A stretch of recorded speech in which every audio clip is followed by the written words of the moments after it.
Hi, I'm Alister, Benn, and welcome to Expressive Photography. Exactly 5 years ago, almost to the day, I was flying across China to do something that changed my life, and it was to go into the Gobi Desert for the first time. Before that, I don't think I really understood why I was making photographs at all. I just used to go out and make photographs.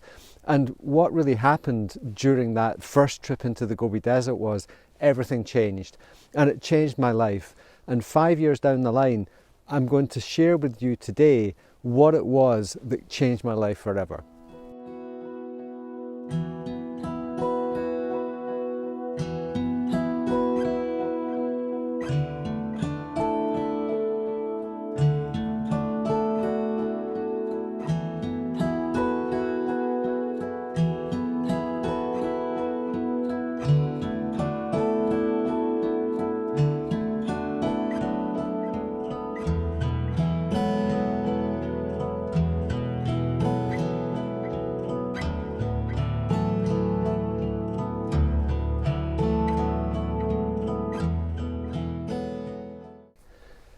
So the forecast last night was for some quite heavy snow to hit Scotland. It's the first real big snow of the winter. So what Ann Kristin and I did is we got up really early, drove across, got the ferry over onto the mainland, and we've come up to the Cairngorm National Park, which is a beautiful area in the Highlands of Scotland. And we're here to enjoy some of the snowy conditions, which we don't really get at home because we're right beside the sea. Now, one of the big things that changed my life was to come out into the landscape without a plan, without expectation, and to understand what it was that I was pointing my camera at and why. Now, photography to me is just one of the things I do to express myself. I like talking to people, I like making music, I like making photographs, I like to write, I like to go out and look at birds and just appreciate nature for the beauty that there is. And what we're doing today is we're just here in nature, and I'm pointing my camera at stuff that I just think is cool. Now, it might sound like a childish, playful thing to do, but at the end of the day, I'm already making photographs of things that are just beautiful and stunning. So there's a couple of shots that we made on the way up here, which I'll show you now. And then I'm just at the side of the loch here, and the reflections of the snowy branches in the water, and as the wind is blowing the ripples across the surface, we're getting all these incredible abstracts. So let's have a look at some of these scenes, and then we can maybe think about what it is in these photographs that make me attracted to them and why they make me feel good, not just about my photography, but about myself as well.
So what we can see here is quite a simple situation where the trees, which have got some nice snow on the surface there, are creating this kind of angled lines coming down from the top of the frame, and then we're getting the reflections of more of the tree, which is the bit that I'm really interested in, is that amazing surface with those strong diagonals of shadow and then this gentle rippled surface over the top here.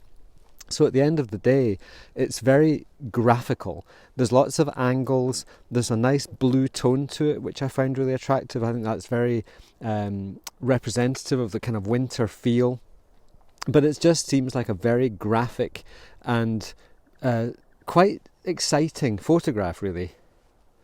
If I just take a shot here, and in the 16 by 9, it's a case of dialing in an exposure that is going to make it bright enough, because the shutter speed again is important. If we zoom in here, we can see these amazing patterns on the water surface. It's very, very chaotic, very fractal, and it's just such a cool scene. I think the other thing to remember when we're out photographing is, who are we making photographs for? Is it for an audience? Is it for somebody else? Whose life are we trying to lead? Who are we trying to be? Are we trying to be somebody else? Are we just going to be ourselves? And the thing I'm looking at just now, whether it never makes a good photograph or not, is immaterial, because it's fascinating to look at. It's fascinating to engage with. And I think it's so important for us to look at the things that we're composing and feel connected to them, as if somehow we're seeing ourselves in the scene. There's something about, whether it's the chaos or the order or the calmness or the tension or the abstraction, we live our lives through the lens. We live our lives by engaging with the world in the only way that we can. So I'm not going to try and make photographs like anybody else that I know, because I'm best at doing it like myself, and the only way to do that is to give yourself permission to do so.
One of the things I used to do when I used to come out into the landscape was seek, look, search. And by striving and looking for compositions the whole time, I'm sure I missed thousands of things.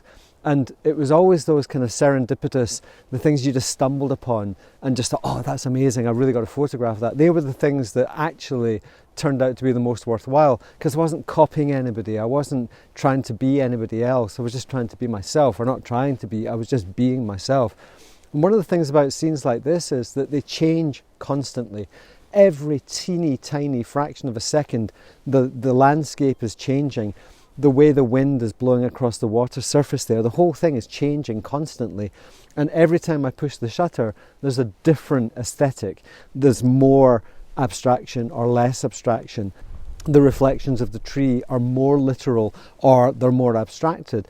Everything is changing constantly, and my engagement and excitement is also changing constantly. And I think embracing that chaos releases us from judgment, and it makes us just much more accepting about the situation. Now, that's one of the key things that has made me a far happier photographer. Acceptance and not judging things and think, oh, I wish these conditions, or I wish those conditions. The weather's just going to do what it does today. We're going to get snow showers coming through, we're going to get clear spells, there's some nice light round about us. It's constantly changing, but I'm not rushing off looking for the best light. I'm really happy here, and then when I'm done with this, we'll move on somewhere else and see what else presents itself to us. So it's that constant exploration of the landscape and our relationship with the landscape that makes my photography a healing and developing tool. It's not just about making photographs. Sure, I love making aesthetically beautiful things, and I enjoy sharing them with other people and inspiring other people to see the world in a much more relaxed and enjoyable way. But at the end of the day, I'm here to experience being in the landscape first. The photography comes second.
I began this video by saying that it's 5 years since I went into the Gobi Desert for the first time, and I was going to tell you what I've learnt since then and how it's changed not just my photography but my life as well. Over that time, I think I've really learnt how to be me rather than trying to be somebody else, hiding behind a veneer, making photographs that I thought would please other people, all that type of thing. Photography has been a catalyst, but my photography has also changed as I have changed.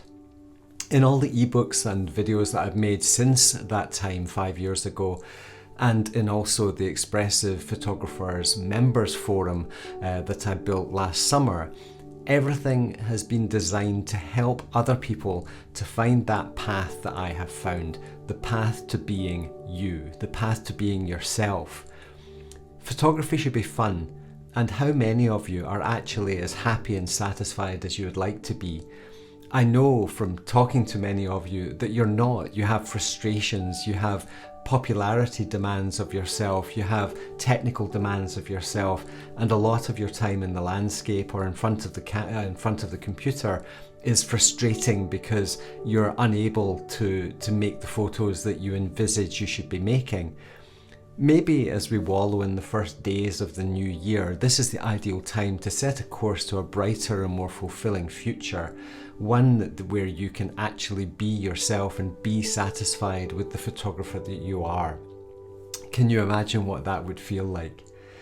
If you like this content, please give me a thumbs up and subscribe, and please also click the links below to check out the Expressive Photography store full of ebooks and videos, and also the Expressive Photographers Forum, a small but incredibly dedicated community of photographers who express themselves both in words and in pictures and get the support of like-minded people.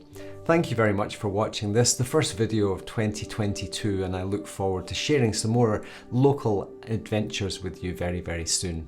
Thanks for watching. I hope everyone's well. Bye for now.